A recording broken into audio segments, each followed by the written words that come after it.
How's it going, everyone? In today's video, we're going to see if we can beat all of Terraria Expert Mode without ever equipping a single accessory.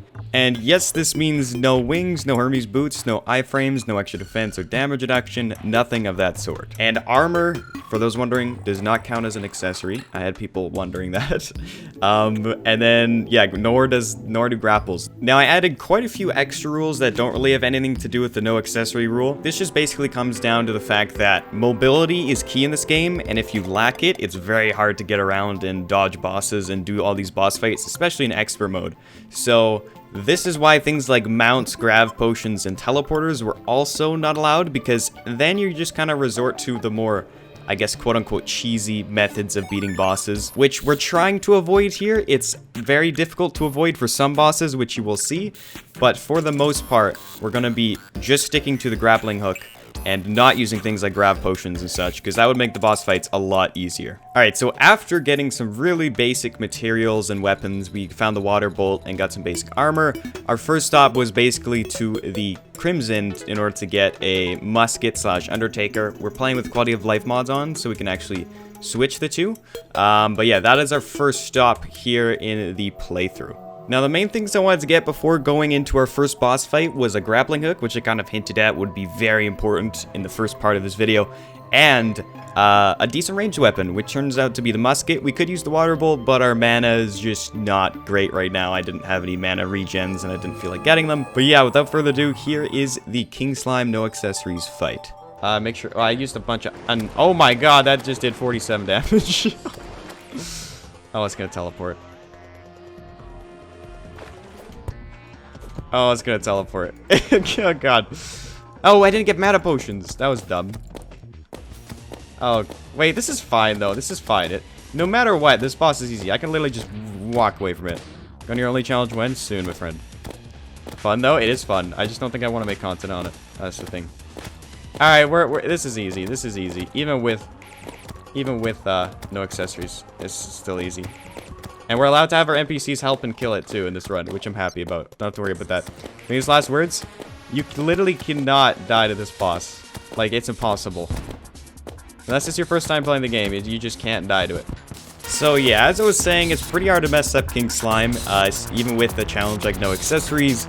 So, while it did get fairly scary towards the end, we managed to do it without too many issues. Next up, we mined for some platinum ore in order to get some platinum armor. Now, because this is no accessories, there's not a whole ton of grinding to be done in between. But what we do manage to find is a boomstick over in the jungle. Together with the boomstick and the platinum armor, we find ourselves more than ready to take on the Eye of Cthulhu. Okay, so the first phase is pretty simple. There's not a whole lot going on here, but again, as soon as we hit that second phase, it's going to suck a lot. And the main reason for that is because I have to focus a lot of my effort and brain power to just avoid Eye of Cthulhu with the grappling hook, which means it's hard to get shots in and consistently dodge at the same time.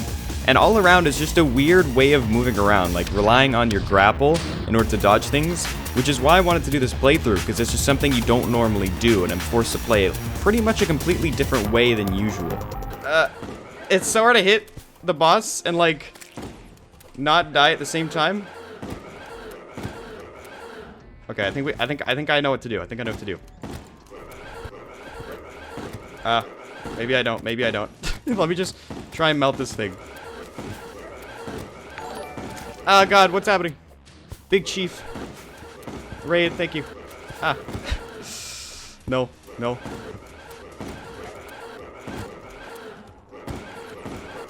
Die! Okay, god. Okay, so next up we are actually going to take a look at the Brain of Cthulhu.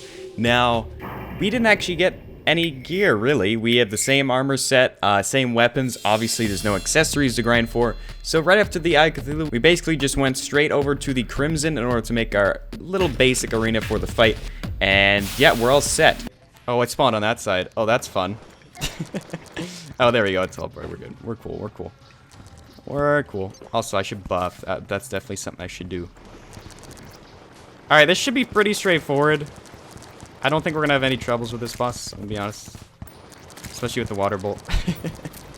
It's, and the boomstick. We should be okay. Oh no. Oh no. Oh no. Oh no. Wait, hold on. No, we're fine. We're still at full health. We're still at full health. It's honestly like the spiders are just probably the most difficult part of this boss. I'll be honest. Like the creepers, no. The boss itself, no. It's just the enemies that spawn on the side. That's where the difficulty comes from. That's where the now, fun fact, I don't actually know the, you know what, like teleports and stuff.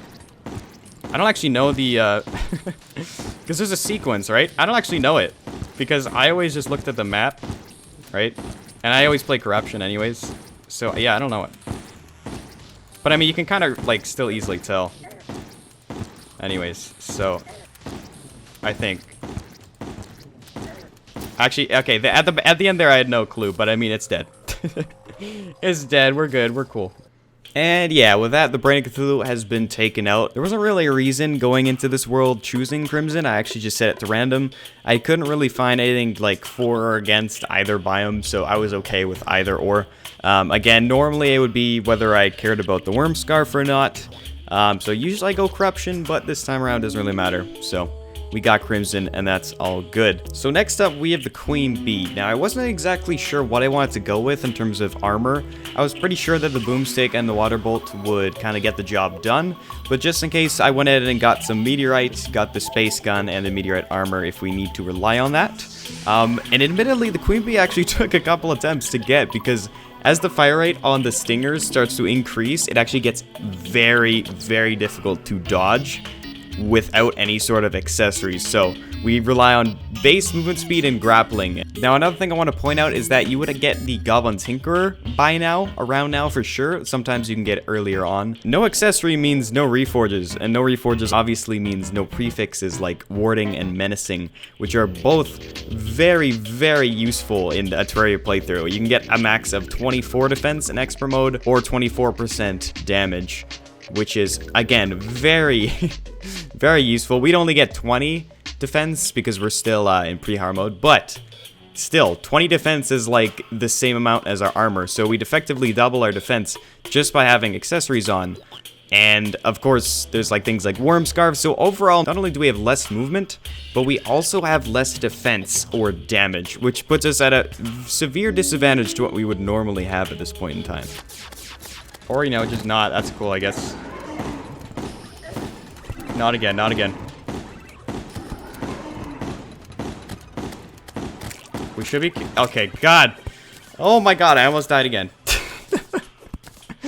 It gets so, like, insane at that last phase, dude. That's... Oh, it's too much. Alright, so after the first kill, I went ahead and did the Queen Bee fight quite a few more times, and this was basically just because I wanted to get bee-nades, because I figured bee-nades would be really, really useful in the upcoming Skeletron fight. And that's because, A, bee-nades are busted, as lots of you know. Bee-nades are really, really good.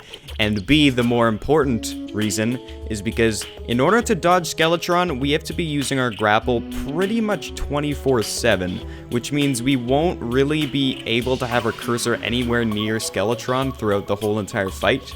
So bee-nades allow us to actually get really good damage on the boss while continuing to grapple away from Skeletron. And before getting to the Skeletron fight, I actually ended up getting the Molten Armor because I figured defense is basically just what we need. If we take a few stray hits, I just want to be able to have as much bulk and tank as possible to just survive this fight for as long as I can. Because again, the bee-nades should be able to shred Skeletron fairly quickly in a reasonable amount of time. So as long as we're just not dying, we should be okay. Now, another thing that's very important for this fight, again, is because we are relying on a grapple, we want a good grapple. So our best bet was to go with the Ivy Whip, which was pretty easy to make. We actually had all the materials already at the base, but as you can see, the strategy going into this, again, is just run away, spam as many bee-nades down as we can, and just hope for the best. And it actually ended up working pretty well. By no means was it easy, but with a little bit of time and effort, when getting used to the grappling hook mechanics and maneuvering around the arena, we managed to actually do pretty well in this fight. Now, I should probably mention how kind of this works. So basically, if you grapple some platforms and you jump right as you're passing through them, you won't stop and you'll just keep all of that momentum going. Kind of if you ever seen, I mean, probably most of you seen if you grapple the door and then open the door, you go flying. It's the same sort of concept.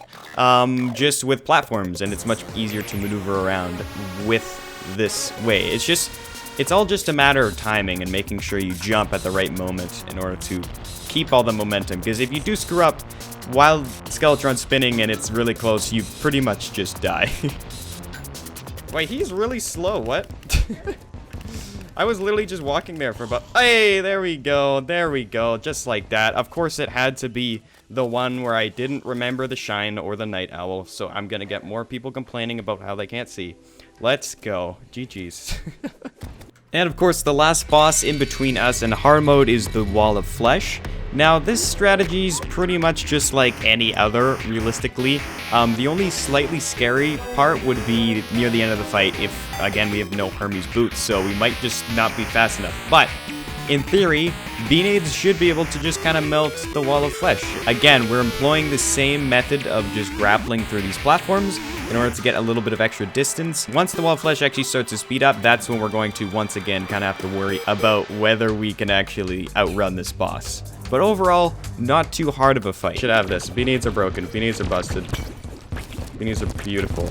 Oh god. Oh god. Yo, why doesn't everyone just always use a grapple, dude? It's so good. It's so good. It's so good.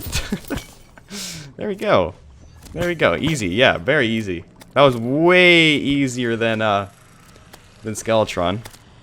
100%, because we just have to go in a straight line, and it couldn't handle our just insane speed with the grapple. Okay, so now that we're in hard mode, the first thing to do is to get the storm bow, because, well, the storm bow is, as you all know, also very broken and very, very strong. And we're going to definitely need a very strong weapon in order to do this challenge. Now, the other thing I want to point out is that normally in hard mode, we would be getting wings, like almost right off the bat. But of course, no accessories, which means no wings. Which also means we will always have fall damage. So that's fun. In addition to this, we will always have knockback. We will always take knockback. There's no way to be immune to it without the Cobalt Shield or any of its upgrades. So yeah, it becomes very annoying, because normally knockback is something you kind of deal with in pre-hard mode, but you're fine and okay near the end of it / into hard mode. For us, we'll always have it, and we'll have to just deal with it in this playthrough. Now, in terms of Destroyer, we all know just like the Stormbow just kind of destroys the Destroyer. But yeah, I'm gonna be honest, I mean, you can see it right now, we did use the rope strat with the Stormbow. I'm not proud of it. But, I mean, did I need to do that? Probably not, but you'll see it actually kind of screwed us over the way I built this rope. And that's because the probes kept hitting us off, because again, we take knockback. And I almost died a few times, but because the Stormbow's so broken, we were never really in huge danger. Unless we kind of fell down, which was, again, close to happening quite a few times. But, yeah, I mean, the barrage of lasers and the probes and everything made this actually still... I couldn't just, like, not pay attention. I had to kind of try. But don't worry. The majority of the boss fights will not go like this, as you saw from the previous ones. Oh, God. Okay. Everyone needs to chill. Everyone needs to chill. Everyone needs to chill. Alright. Yep. I know you're angry. I know you're really angry. But it's fine. Just let it happen. Just let it all happen, okay? All you gotta do. Oh, and it's dead. 2 blocks outside of the rope? Yeah, that would be nice. That would have been very smart, actually. But we're okay. We're okay. Of course it worked. Stormbow is kind of broken. Alright, so next up, I was planning on fighting the twins, so I ended up actually getting the spider armor, which is something I don't usually get, but I figured if we are grappling, again, to get away from bosses, summons should prove to be pretty useful, because they can continue to get some chip damage while we kind of just get away, because again, anything where we have to point our cursor at the boss isn't going to be all that effective, because it won't be getting any use for the majority of the fight. Now, the cool thing about this challenge, again, is we get to get pretty creative with our arenas. Now, I guess barring the last fight that you just saw, but if you look at this one, I think we found something pretty cool. Now, this was this was supposed to be designed for the twins, but I actually had Skeletron Prime just kind of spawn out of nowhere, so we first tried it on Skeletron Prime. Basically, how this works is we have 2 platforms, or 2 stacks of platforms on either side with water in the middle. So we grapple up one while shooting down the Stormbow and our summons attack the boss. And then we fall down into water, Skeletron Prime will jump down, or I guess fall down after us, and then we start grappling up the other one. And we kind of do this little figure 8, I guess, a movement around through this arena, and it was actually a lot of fun to design, and I was really surprised that it actually ended up working quite well. So yeah, again, just utilizing the whole grapple through the platform, jumps, you keep your momentum, and it works surprisingly pretty well for this boss. Okay, all right, hey, there we go.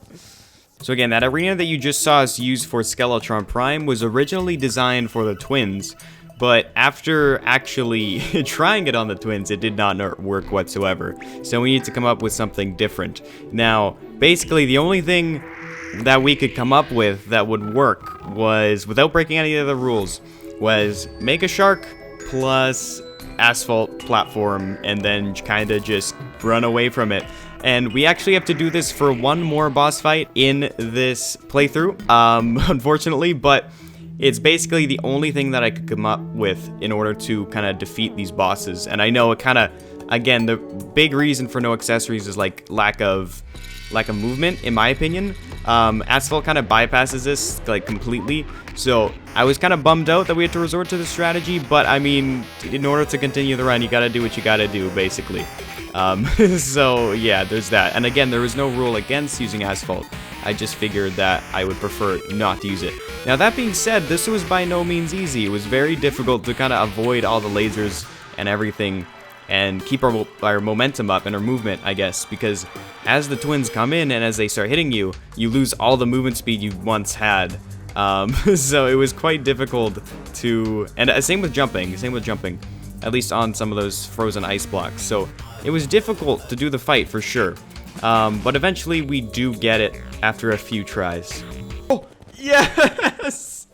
Let's go! Alright, so the next boss fight is, of course, Plantera. Now, this is a boss I've struggled with in the past a little bit in normal playthroughs. Definitely one of the harder ones for me, but usually it's not too bad. So this time around, we need a pretty creative way of doing things. So what we eventually end up doing is a little bit of a water arena. So we have just a huge box filled with water. We're going to be using Flipper Potions and the Gills Potion. And together we can just move around like that. And then in order to get some more better horizontal movement, we once again are using the hook. So we hooked to get horizontal movement, and we use the Flipper Potion just to kind of go up and down in the water. And it works pretty well. Now in terms of gear, of course, Chlorophyte Shot Bow, Turtle Armor with the Chlorophyte Helmet is kind of the way to go. Again, I don't really care too much about damage, because the Shot Bow, as you can see, is doing more than enough.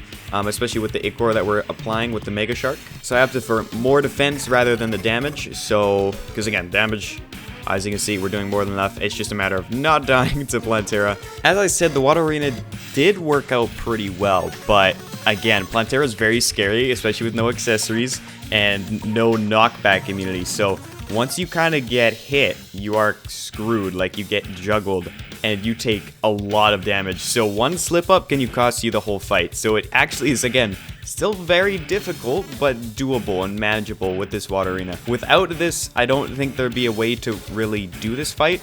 I mean, I guess maybe asphalt, but you probably need some way of getting back around. But yeah, the water arena, it did its job. Very close fight, but there's Plantera.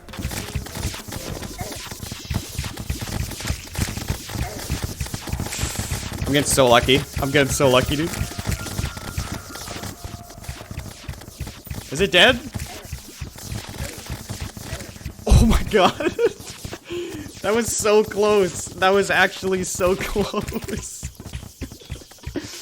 Hey, we did it. We did it. See? You just need a little bit of luck. Alright, so next up is Golem, and while it is expert mode, there isn't a whole lot to say about this fight. It's just Golem. So yeah, same strat. You just kind of put a platform above and then start shooting it with anything, really. We didn't really change our gear whatsoever. So right after Plantera, we head straight into the temple and take on the Golem. Oh, that one, the head's gonna be really annoying. Probably, maybe. I don't know. Maybe not, actually.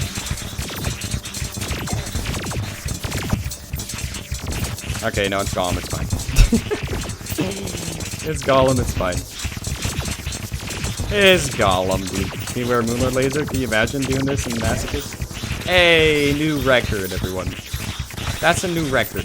Alright, so next up is Duke Fishron, and we really have to prepare for this fight, because there's a lot of things we gotta do to make sure this works, and just to be efficient, because of course, it's Duke Fishron, right? So, what we end up doing is get the Spectre armor. We got both the mask and the hood, that way we can interchange the two, but that's it for armor. Now, in terms of weapons, I settled for the Razor Pine. Razor Pine's really, really good, so we hit up the Frost Moon. Finally, in order to make this whole strategy work against Duke Fishron, we need to get the Anti-Gravity Hook, and that is a drop from the Martian Saucer, so we do end up doing the Martian Madness event.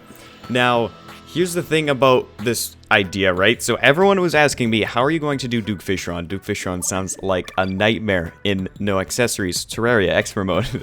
And for the whole playthrough, I wasn't worried, because I remembered about almost 3 years back now, very close, Yermi actually uploaded a video on fighting 10 enraged Duke Fishrons in Hell, right? And I figured if he can do 10, I can do 1. But basically, the strategy was to use the anti-gravity hook and just circle around a platform, or really anything, could be just a block. And you can just fight Duke Fishron, because the only reason why this works is because the enraged Duke Fishron does not use projectiles. The only, like, way I could even think of doing this fight, in expert mode, I think it might even be the, I don't want to say it's the only way possible, but it'd be very, very difficult to do it any other way. Let's just put it that way. So I settled for this. I know this is definitely one of the more cheesy strats that we've used, but I mean, it's interesting. It's interesting to showcase. So yeah, there's the anti-gravity hook Duke Fishron fight. Again, all you'd have to do to fix this is, while Duke Fishron's enraged, it just also has projectiles that it fires, and then it would not work at all. Now, this takes a very long time because of the buff stats while it's enraged, but yeah, it's just basically me circling around using the Razor Pine. Eventually I switch onto the mask, and the fight goes a little bit faster. Again, apologize for the cheesy strats. There's gonna be one more cheesy boss fight coming up. I mean, you can probably guess which one out of the two that are left, but there's Duke Fishron. Again, I mean, I hate to do it to Duke Fishron. It is my favorite boss fight, but again, I don't know how I would get past this boss without resorting to this sort of strategy. I have to do this insane strategy that requires so much insane movement. Hey, there we go, guys. We cheesed it so bad, but hey, that's literally the only, I think that is the only way I can beat Duke Fishron with what we're doing here. Next up, we are going straight into the Lunatic Cultus fight. The only thing we gotta do is have the Razor Blade Typhoon. So, again, since we are using some quality of life mods, we can actually switch the drops, so we don't have to do the boss fight again. Obviously, I could grind the Duke Fishron fight more, it just saves time.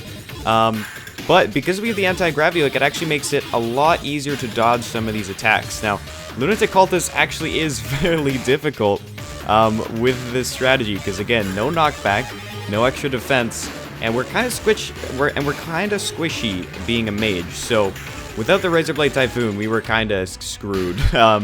But yeah, because we have, again, we get to utilize this tracking weapon, and we have this hook that is very, very handy in just dodging in all sorts of situations, because you have that full motion and that full movement available, that 360 degrees, and even in between if you set down multiple anchors. So it's very, very useful, and a really, really cool hook to be using. Nope. Nope. Die. Like, is it just me, or have you guys never seen these attacks before? Hey, there we go. We're about to get destroyed by the solar pillar, so nope. I'm gone. I'm out. But we did it, everyone. And with that, we can now move on to the pillars. Now, there's not too much to go over here. It just took basically longer. We died more than usual. Again, just because we lack mobility, we take knockback, and we take way more damage than usual, / are doing way less damage than usual. So, yeah, again, not too much to go over. There are the pillars, but now let's talk about Moonlord. So, the first attempt that I tried to do was mimicking that sort of water arena that we use for Plantera, and I quickly found that it was not a very realistic strategy to be trying, and it was so much so that I just got bodied. I got so destroyed by Moonlord without result, like, kind of going for a cheesy strat that, yeah, I wasn't even sure if this was doable, And then I remembered we could use asphalt blocks. So, yeah. Basically, what I ended up doing was making this massive sky bridge across the world with asphalt blocks. I had multiple layers because at first I was going to change layers every so often, but I managed to get around that and it kind of worked a little bit. Now, while this is incredibly cheesy, because we completely ignore the Phantasmal Death Ray, it kind of had to be done. Now, I will point out that we did actually end up switching to Beetle Armor. Once again, we needed more tank. And I started using Phantasm, which is very important, and the Stardust Dragon. So basically the way this works is we spawn in Moonlord, we start shooting the hands with the Phantasm, and we just have to run. So we have to find the middle ground, like this absolute sweet spot between when Moonlord will teleport and when the eyes and stuff get too close and start hitting us. Because once we start getting juggled, we die. We can't do anything about it. We just take too much damage, and we don't do enough damage to Moonlord in a like decent amount of time. So the first part's pretty straightforward. We just run away and start shooting. All right, so this is where things start to get a little bit tricky. So now that we've popped the 2 eyeballs on the hands, we basically have 2 True Eye of Cthulhu's after us, like, at all times. So again, the way we get around this is by running away to the point where they get so far behind from Moonlord that we don't really have to worry about them too much. Again, I know it's very cheesy, but you gotta do what you gotta do. I'd rather do this than the nurse strats, because you'll see this is actually fairly difficult as we get through this fight. But basically what we do is we run away. Now you have to, again, be careful, because if Moonlord teleports, the True Eyes also teleport with him. So you get mega screwed over if it teleports by accident. So again, you gotta watch out for that. But in terms of hitting the eye, what we end up doing is just setting our Stardust Dragon onto the top eye, and then just kind of hoping that it works. Now, the other issue in this strategy is moving around and turning the opposite direction, because I never knew this, but apparently Moonlord's hands have hitboxes, so that where the little eye pops out, those are hitboxes. So I actually have to jump over, because remember, we are not immune to knockback, which means I have to jump over the hands. And again, they're pretty big hitboxes. It's a pretty hard jump to make, and the longer we screw it up, the more chances the True Eyes have a chance to come and catch up to us. And if we get hit by those True Eye Cthulhu lasers, again, they do about 200 plus damage to us, so it's not something we can really sustain.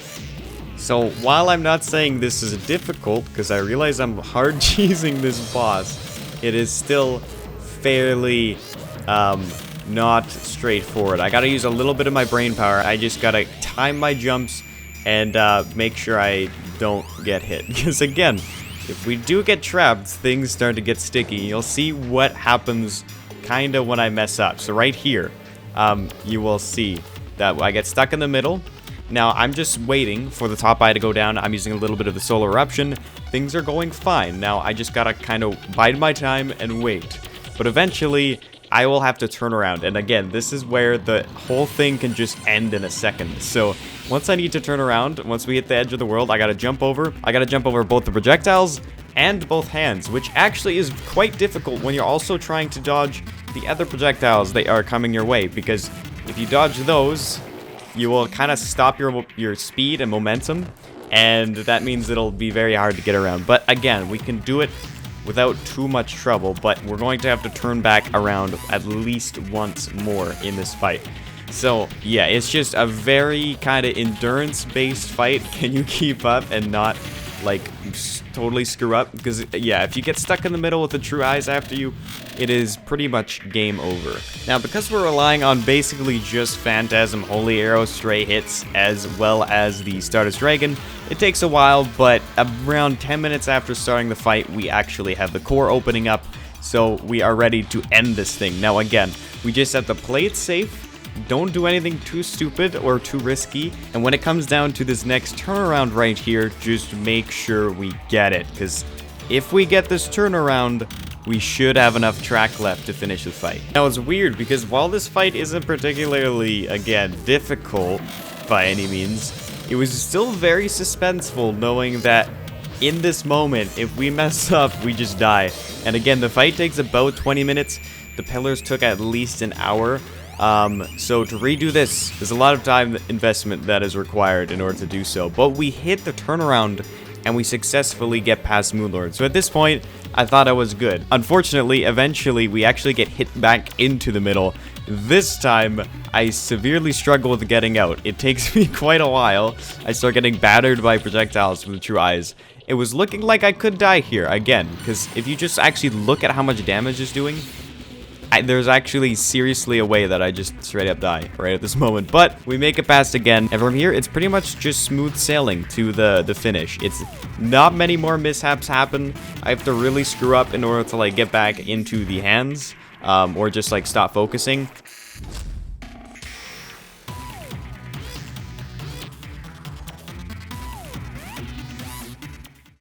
Come on. Let's go. Let's go. We cheesed it. We cheesed it. We cheesed it, but that's okay. That's okay. You know what? It's all good, because I know deep down that I had to do this for the run.